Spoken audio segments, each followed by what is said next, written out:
Hey everyone. Tonight or today, it's late here when I'm where I am. So I'm really actually bad about this. I tend to read these late at night when everybody else is asleep. So it's about 1 o'clock in the morning here while I'm doing this. But we are doing the chapter on Eli Whitney on page 85. Eli Whitney, 1765 to 1825. It is to be remembered that the pursuit of wealth by means of new inventions is a very precarious and uncertain one. Patent petition to Congress, April 16th, 1812. Eli Whitney had a quiet beginning on a farm in Massachusetts. He loved machinery and making things like nails and hat pins, but when he went to college at Yale, it was with law in mind. However, as happens to many people, Eli ended up working with his passion rather than his degree. After graduating from Yale, Eli met Catherine Green, who was interested in a problem that plagued plantations. The market for tobacco was declining, and though cotton grew plentifully, it took a long time to comb out the seeds. Catherine's fiancé, Phineas Miller, and Eli set themselves to remedy this problem. Soon, Eli had developed the cotton gin being short for engine, which could do in an hour what men could do in a day.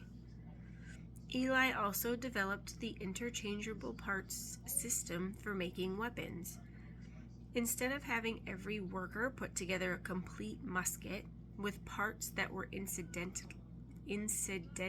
unique, Eli deputized each worker to man a machine that would make exact copies of a single musket part.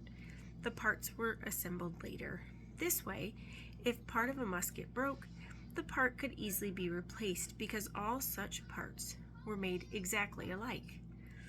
Though it took a few years to perform this new process, eventually it fulfilled a government request of 15,000 guns in 2 years.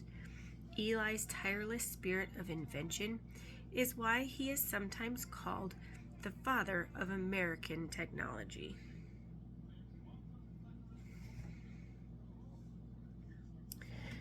Page 88. The following excerpt is from Great Inventors and Their Inventions by Frank P. Bachman, chapter Eli Whitney and the Invention of the Cotton Gin. Eli Whitney was born at Westboro, Massachusetts in 1765.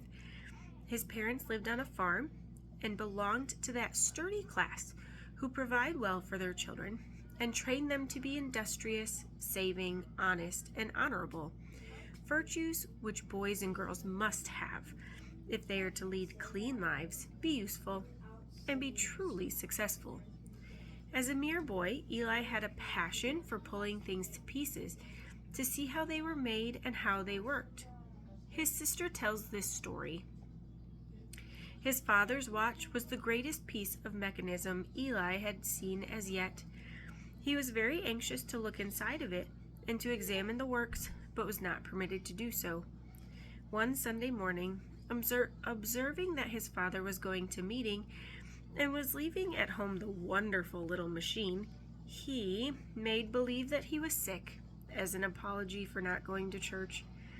As soon as the family were out of sight, he flew to the room where the watch hung, and taking it down, he was so delighted with the movements of the wheels that he took it to pieces before he thought what he was doing. His father was a stern parent, and he would have been punished for his idle curiosity had the mischief been found out. He put the works all so neatly together, however, that his father never discovered what he had done until Eli told him many years afterwards. Eli was equally fond of making things.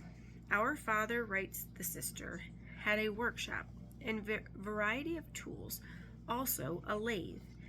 This gave my brother an opportunity to learn the use of tools when very young. He was also always making something in the shop, and seemed not to like working out on the farm.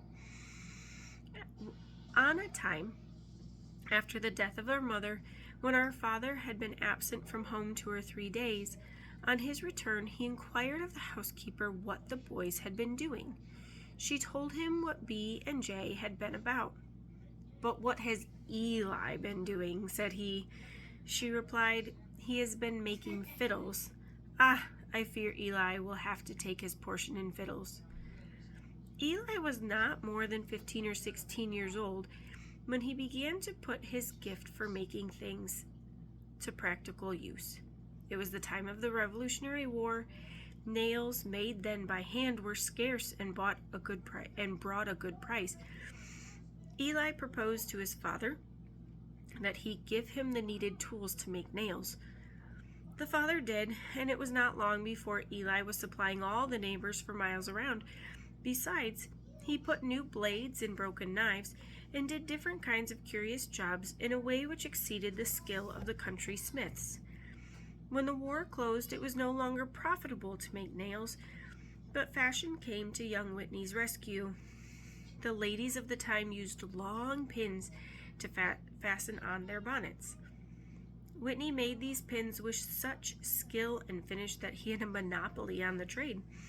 He also built up a good business in walking canes. When about 19, Whitney began to wish for a better education than could be obtained in the district school.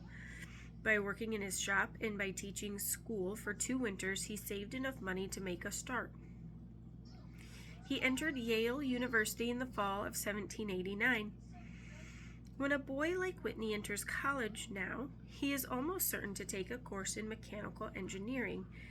But when Whitney went to Yale, there was no such course. There was only one course, the classical, made up for the most part of Greek, Latin, and mathematics, with a little science. Though Whitney had no opportunity at Yale to prepare himself to become an engineer, he never lost his interest in making things. One day a teacher found a piece of apparatus out of order and said in Whitney's presence, "I am sorry, but it must go abroad for repair to the shop it came from." Whitney replied, "I think I can mend it."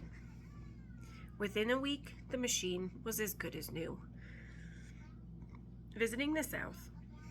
About the only opening for a college graduate in 1792, when Whitney finished his studies at Yale, was to become a minister, a lawyer, or a teacher.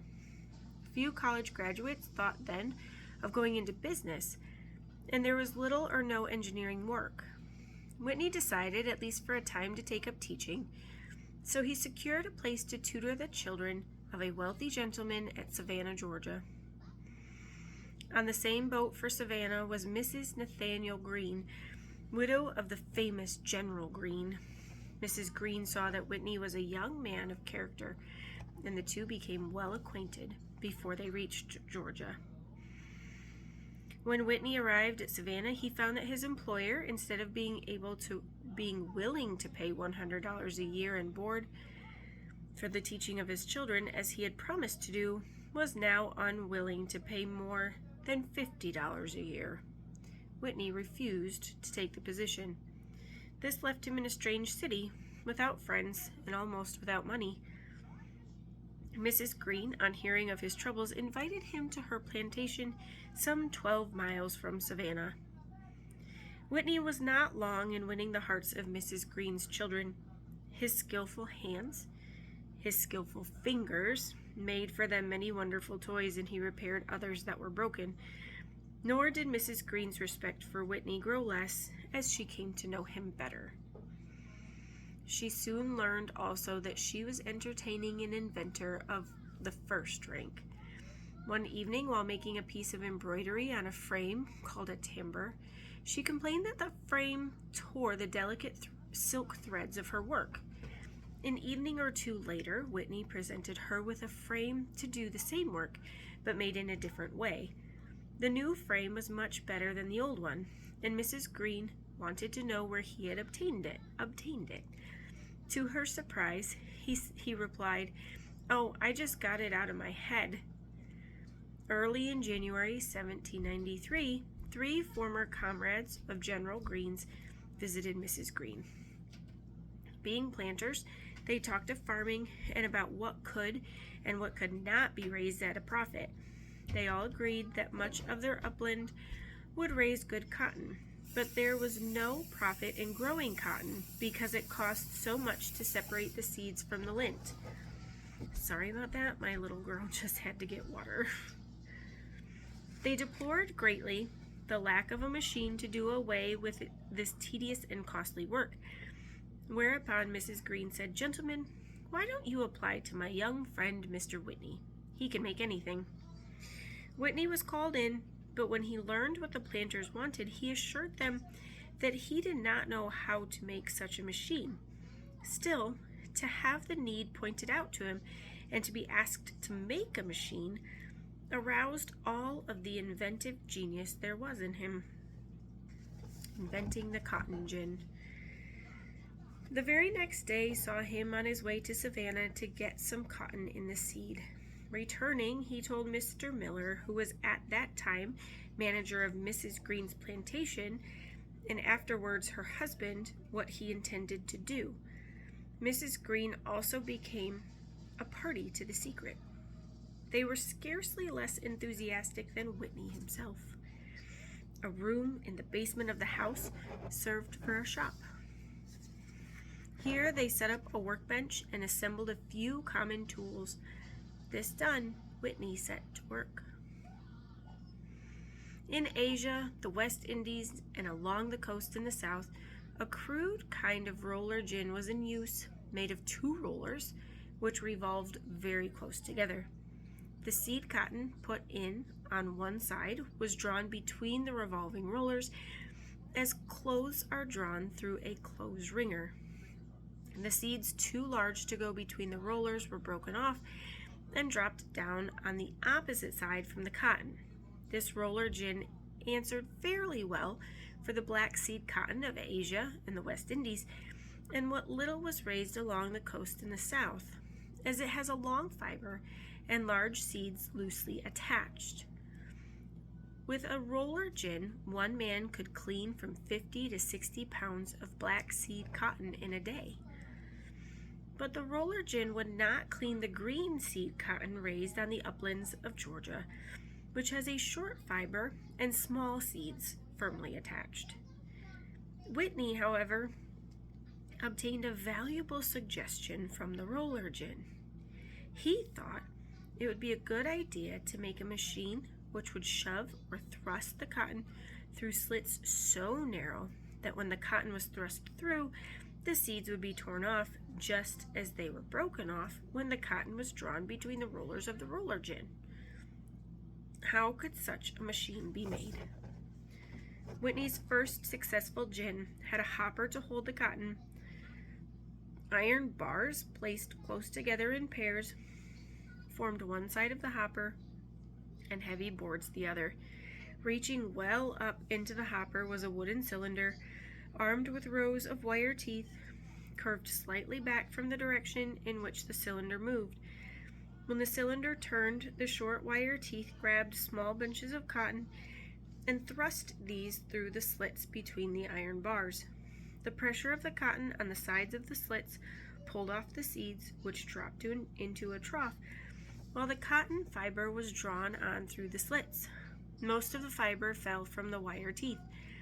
What still held on was pushed off by big brushes on the left of the machine, which revolved in an opposite direction and 4 times as fast as the cylinder. Whitney did not make a machine like this at first. The hopper of iron gratings and boards was clear in his mind from the start. The part giving the most trouble was the teeth of the cylinder. His first idea was to use teeth like the teeth of a circular saw, but he had at hand no iron plates thin and strong enough to make such teeth.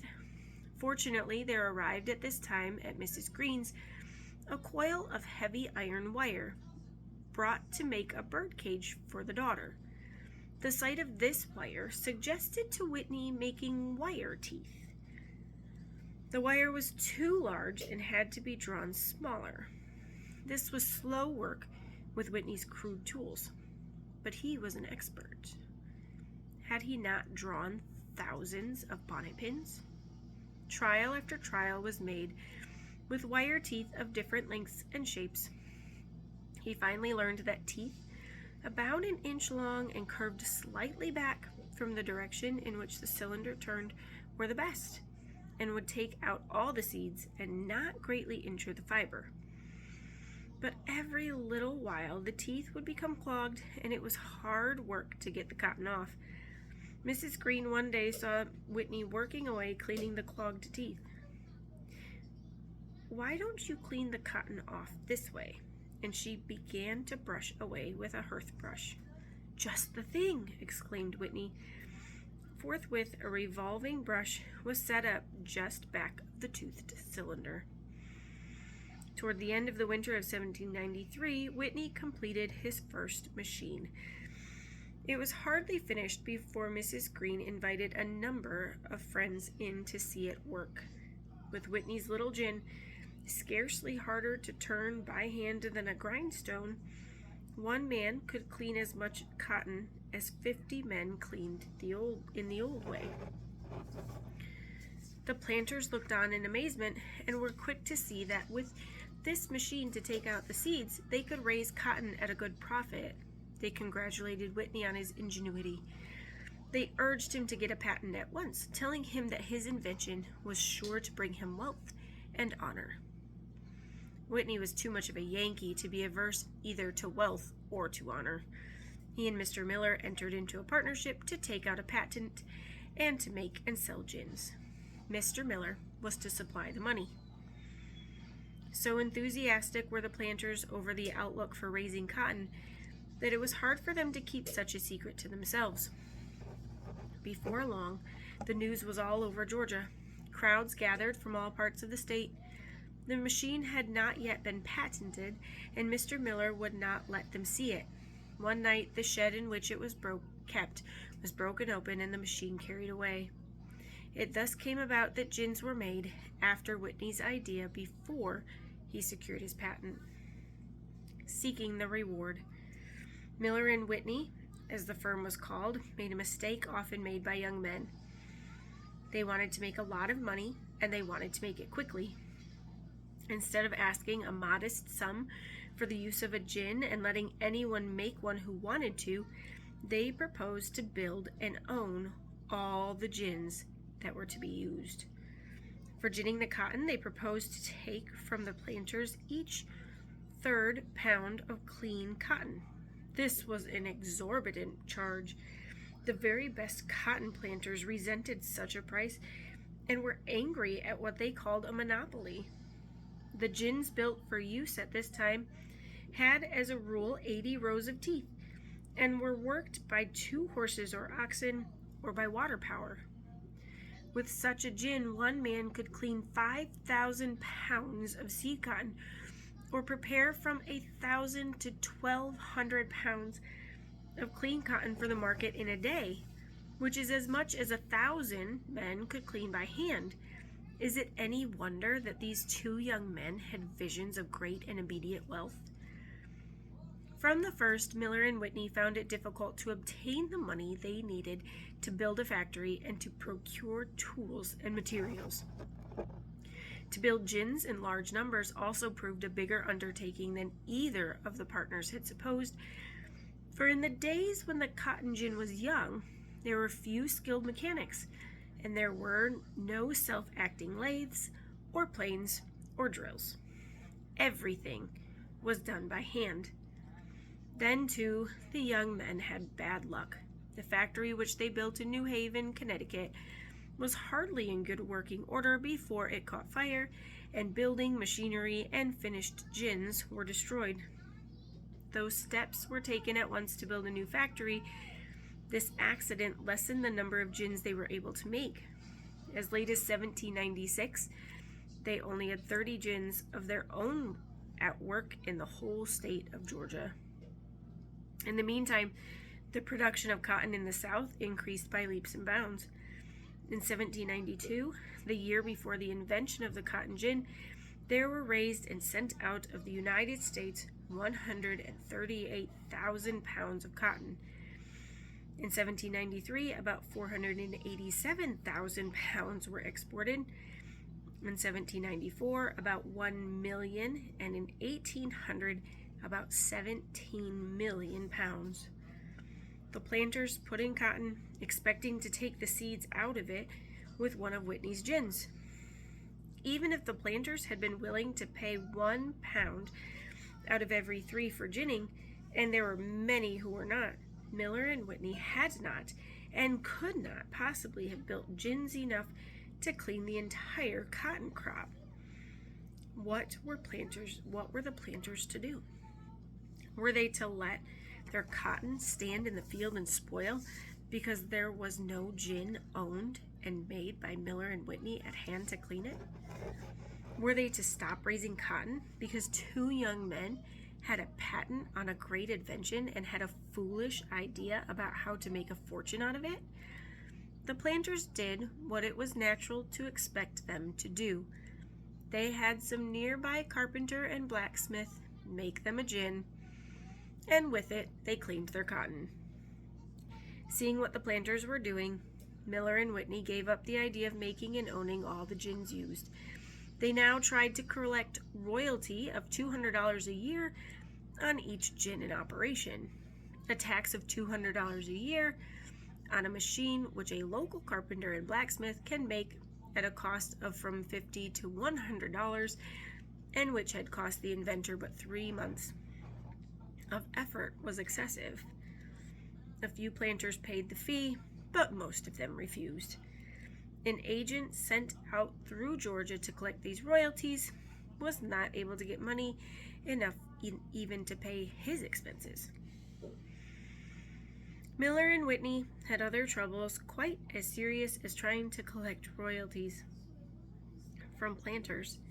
Hodge & Holmes of Georgia patented a gin called the saw gin. It was made like Whitney's, except that dull teeth, like the teeth of a circular saw, were used instead of wire teeth. Holmes's saw gin took out the seeds better than Whitney's and did less injury to the cotton. Naturally, people preferred it to Whitney's, and it was on the point of driving his machine from the field. Whitney's first idea, you will remember, was to use saw teeth, but iron plates thin and strong enough to make saw teeth were not to be had, so he fell back on wire teeth. Whitney therefore felt that Holmes was using his idea, and he brought suit in court to prevent the making of saw gins. Unfortunately for Whitney, in his application for a patent, nothing was said either in words or drawings about saw teeth. For this reason, it was hard for Whitney to prove that the idea of using saw teeth belonged to him and not to Holmes. He finally succeeded, and Holmes's patent was taken away. Finally, finding it difficult to keep others from making and selling gins after their model, and being unable to collect a royalty from the planters, Miller and Whitney now thought it would be best to sell the right to use their gin to the states themselves. In this way, they received altogether $90,000. Much of this sum was spent for lawyers' fees and other expenses. What little remained made up in large part Whitney's reward for his invention and for years of worry and disappointment. If the cotton gin failed to bring Whitney the wealth of which he dreamed, it did bring great wealth to the South. The invention came at a time when the old products of the South, such as tobacco and rice, were cheap, and when it was hard to find profitable use for her lands and for her slaves. The cotton gin created for her a new crop, king cotton, in which there were enormous profits. These profits made the South rich, adding millions of dollars to the value of her plantations, making muskets. However, Whitney was destined to become rich. He was too gifted a man to be crushed by disappointment over his first invention. As soon as he saw that there was a small chance of getting much of anything out of the cotton gin, he looked about for a field where he could use the genius he had for mechanics and invention, and where by industry and economy he might perhaps make the fortune which he once thought was all but in his hands. He began to make muskets for the government, and in 1798 he built a factory at New Haven, Connecticut. Whitney's genius for invention showed itself no less in manufacturing muskets than in making the first cotton gin. Before his day, one man made the lock of a gun, another carved the stock, another drilled out the barrel, and so on. Each workman had considerable skill, did everything by hand, and made one entire piece. But no two locks or stocks or barrels were exactly alike. If the lock of a musket broke, no other lock would fit. A new lock had to be made for that particular gun. Whitney changed all of this. He invented power machines to cut, to file, to drill, and to bore, which did away with hand machines. He divided the making of a musket into about 100 different parts, and divided the making of each part into a number of single steps so that little skill was needed by a workman to do any one of them. Each part was made after a pattern so that all locks, all stocks, and all barrels were exactly alike. If part of the musket broke, it could be replaced at slight cost by a new piece from the factory, which was sure to fit. Whitney was the first to manufacture anything in this new way. His ideas were followed by others, and similar methods are now used in making all kinds of things. For this reason, Whitney is often called the father of modern factory methods. He will always be honored, of course, as the inventor of the cotton gin, but his right to fame rests no less on what he thought the world about the use of machines in the making of common things.